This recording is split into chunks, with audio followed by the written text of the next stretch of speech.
Hello, my name is Lasse Kivekäs and I coach Kiekko Vantaa under 18 Elite League team, and I work full time here in Vantaa, and I'm responsible of morning practices and the team, and I also coordinate the under 17 team.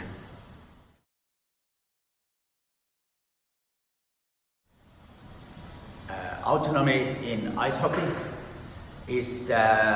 happens mostly in personal training. It's a team sport. We can't give autonomy in all the trainings and in ice trainings too much, but we try to give it as much as we can.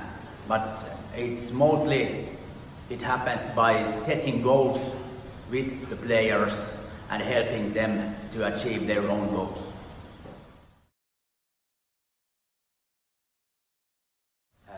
For example, we have one-to-one player meetings 3 times a year, and in every meeting we set goals for players, and then we try to achieve them together. And in morning practices, players have extra time to train their own goals, and they are allowed to stay after the ice time, and they can ask the coach to stay with them and train the specific goal to achieve it. And also I try to give them feedback of their own goals to individual players during the games and team practices.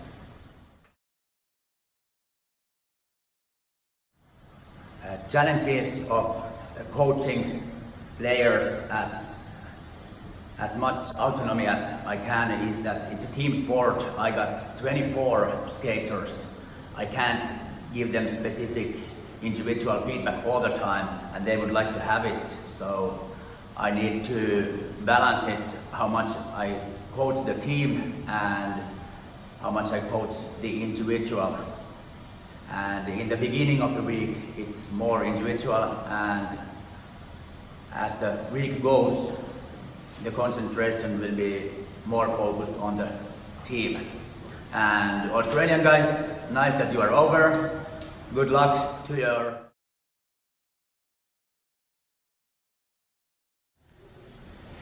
Hello, my name is Teemu Toivonen and I coach goalies here in Vantaa. I'm goalie coordinator in Vantaa East, which means juniors from age 12 and under. And then I coach juniors under 18, under 17, also here in Vantaa.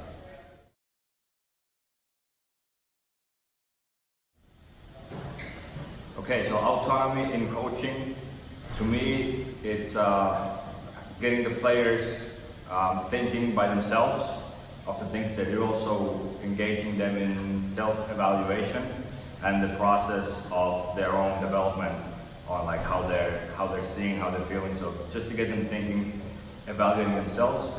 Also, I feel it very much can help in communication and the relationship between the coach and the player.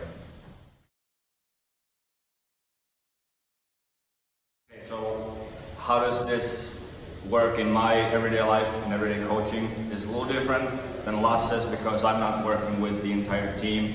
I only have 3 to 4 athletes at a time, so it's very easy for me to focus on the one athlete, just the one athlete. Yeah. So just like Lasse said, planning, setting goals is one thing we do as well. So we have the player engaged in goal setting, and also, as you kind of saw in my example here, different tactical approaches. We can discuss them everyday life. How do we want to play? What does the goalie think we should work on, and stuff like this. So it's easier for me to really get into the individual athlete based coaching, because it's only the few I work with at a time. Alright, so a practical example is a couple of things. Now as I work with goalies who are individual athletes in a team sport, couple of reasons. One, we've had long pass, say from here to here. One long pass, now how the goalie moves in here. Some like to go one long push, some like to go two like shorter pushes. And to me, whichever works, whichever they're used to, we can work with. So that's like a short, simple example of autonomy right there. And then the other one that we've been dealing with quite lately is how do we play in this very deep zone when the goalie is on the post? Are they over here? Do they overlap the post line a little bit? And again, whichever they learned previously, what they're comfortable with, is what we're gonna work with. And if they're uncomfortable or it doesn't work, then we have to find a way that works.